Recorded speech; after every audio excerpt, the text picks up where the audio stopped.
Indo British advanced pain clinic నొప్పి మాయం surgery దూరం ఫర్ అపాయింట్మెంట్స్ 9155515563. బిగ్ బ్రేకింగ్ ఇది.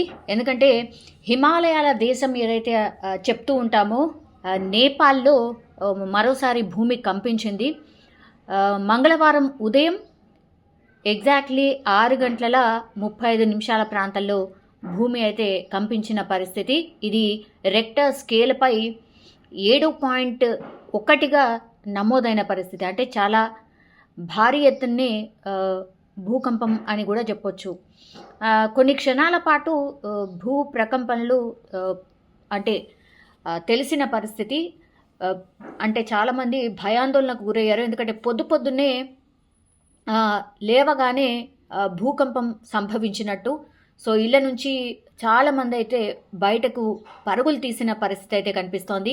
ఇది నేపాల్ టిబెట్ సరిహద్దు ఏదైతే ఉంటుందో ఆ సరిహద్దుకు సంబంధించి 93 కిలోమీటర్ల దూరంలో ఉన్నటువంటి లబుచే ప్రాంతంలో ఈరోజు ఉదయం 6:35 ప్రాంతంలో భూకంపం అయితే సంభవించింది. సో టిబెట్లోని షిజాంగ్లో ఒక 10 కిలోమీటర్ల లోతులోనే ఈ భూకంప కేంద్రాన్ని అయితే గుర్తించింది. నేపాల్ అధికారులు కూడా అధికారికంగా వెల్లడించిన పరిస్థితి. అందుకే దీని తీవ్రతతో నేపాల్ రాజధాని కాఠ్మాండూకి సమీపంలో ఉన్నటువంటి అన్ని జిల్లాలు కూడా ఈ ప్రకంపనలు తెలిసిన పరిస్థితి. అండ్ ఈ ప్రకంపనల ప్రభావం అయితే భారత్లో ఎస్పెషల్లీ ఉత్తరాది రాష్ట్రాలపై కూడా కనిపించింది. అంటే ఢిల్లీ, ఎన్సీఆర్ కావచ్చు, పశ్చిమ బెంగాల్, బీహార్తో సహా కొన్ని ప్రాంతాల్లో కూడా ఈ భూమి కంపించినట్టు సమాచారం అయితే అందుతోంది. అండ్ చైనా, భూటాన్, బంగ్లాదేశ్లో పలు ప్రాంతాల్లో కూడా ఈ ప్రకంపనలు సంభవించాయి. బికాజ్ ఇవన్నీ కూడా బార్డర్స్. సో పూర్తిగా భారత్తో సహా చైనా, భూటాన్ అండ్ బంగ్లాదేశ్ కూడా ఈ భూ ప్రకంపనలు సంభవించిన పరిస్థితి అయితే కనిపిస్తోంది. యాక్చువల్లీ నేపాల్లో తరచూ ఇట్లాంటి భారీ భూకంపాలు అయితే సంభవిస్తూనే ఉంటాయి.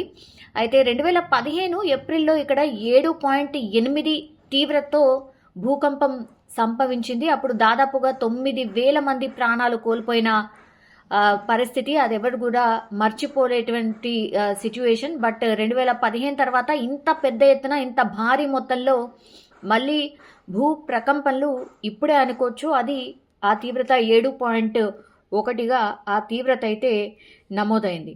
సో ఇట్లా ఈరోజు మార్నింగ్ అయితే చాలా దేశాలు ఈ భూ ప్రకంపనలు అయితే చూసాయి. దాదాపుగా 4 దేశాలు ఈ భూ ప్రకంపనలు అయితే చూసిన పరిస్థితి అయితే కనిపిస్తోంది. మనం క్లియర్గా చూడొచ్చు కొన్ని టెంపుల్స్లో. అంటే మార్నింగ్ టెంపుల్ దర్శనానికి వెళ్తే అక్కడ పక్షులన్నీ ఎగిరిపోతూ ఉన్నాయి. స్పష్టంగా మనం ఆ విజువల్లో చూడొచ్చు.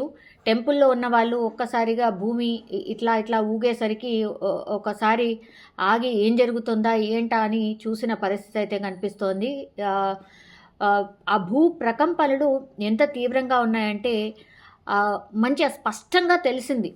సో అందుకని అందరూ పరుగులు తీస్తూ బయటకి వెళ్తే అందరూ కూడా అక్కడున్న కాలనీ వాసులు అందరూ కూడా బయటకు వచ్చిన సిచ్యువేషన్. 7.1 అంటే చాలా భారీ ఎత్తున్నే భూకంపం అనుకోవచ్చు. ఇప్పటి వరకు మనకున్నటువంటి సమాచారం మేరకైతే కొంత ప్రాణ నష్టం కూడా జరిగినట్టు చెప్తున్నారు. ఇప్పటివరకు అయితే ఒక 9 మంది చనిపోయినట్టుగా మనకున్నటువంటి ఇన్ఫర్మేషన్. కొన్ని చోట్ల బిల్డింగ్లు కూడా కొలాప్స్ అయిన సిచ్యువేషన్ ఉంది అనేసి కూడా వార్తలు వస్తూ ఉన్నాయి. ఎగ్జాక్ట్లీ ఎంత నష్టం జరిగింది ఏంటి అనేది తెలిసే అవకాశం ఉంటుంది మరి కాసేపట్లో. కానీ స్పష్టంగా ఈ భూ ప్రకంపనలు అయితే కనిపించాయి. ఎస్పెషల్లీ నేపాల్ టిబెట్లో మాత్రం పెద్ద ఎత్తున భూమి కంపించిన విజువల్స్ ఇప్పుడిప్పుడే మనకు బయటకు వస్తున్న పరిస్థితి. ఒకటి, ఎవరెస్ట్కి సంబంధించిన హోటల్ దగ్గర చాలామంది అంటే టూరిస్టులు ఎవరైతే వచ్చి బస చేస్తూ ఉంటారో ఆ హోటల్లో ఒక్కసారిగా ఊగిపోతుంది హోటల్. సో బయటికి పరుగులు తీస్తూ ఉన్నారు. ఆ విజువల్లో మనం స్పష్టంగా చూడొచ్చు ఎంత ఎక్కువగా భూమి కంపించింది అనేసి. సో కొండ ప్రాంతాలు ఇవన్నీ కూడా ఎక్కువగా ఉంటాయి. అట్లాంటి ప్రాంతాల్లో ఇట్లాంటి భూకంపాలు వచ్చినప్పుడు కొంత ప్రాణ నష్టం కూడా ఎక్కువగా జరిగే అవకాశం అయితే ఉంటుంది. ఇప్పుడైతే కొన్ని చోట్ల అంటే పాత బిల్డింగ్స్ ఏవైతే ఉంటాయో అండ్ ఈ భూకంప కేంద్రం ఎక్కడైతే తీవ్రత చూపించిందో అక్కడ కొన్ని బిల్డింగ్స్ కొలాప్స్ అయినటువంటి వార్తలు వస్తున్నాయి. యాజ్ వెల్ యాజ్ ఒక 9 మంది చనిపోయినట్టుగా కూడా ఇప్పటి వరకు మనకు అందుతున్నటువంటి సమాచారం అయితే ఉంది. అయితే రీజన్స్ ఏంటి అనేది మరి కాసేపట్లో తెలిసే అవకాశం అయితే ఉంటుంది. కానీ ఒక్కసారిగా మార్నింగ్ అవర్స్లో భూమి కంపించడంతో అందరూ కూడా బయటికి పరుగులు తీసిన పరిస్థితి. అండ్ దీని తీవ్రత కూడా చాలా ఎక్కువగా ఉంది. 7.1 అంటే చాలా ఎక్కువగా తీవ్రత నమోదైంది. అండ్ ఆఫ్టర్ భూకంపం ట్రీమర్స్ ఇవి ఏవైతే ఉంటాయో ఒక్కసారి వచ్చిన తర్వాత మళ్ళీ ఆఫ్టర్ ట్రీమర్స్ కూడా ఉంటాయనేసి అయితే అధికారులు చెప్తున్న పరిస్థితి అయితే కనిపిస్తోంది. సో ప్రజలందరూ కొంత జాగ్రత్తగా ఉండాల్సిందే అనేటువంటి మాట కూడా చెప్తూ ఉన్నారు.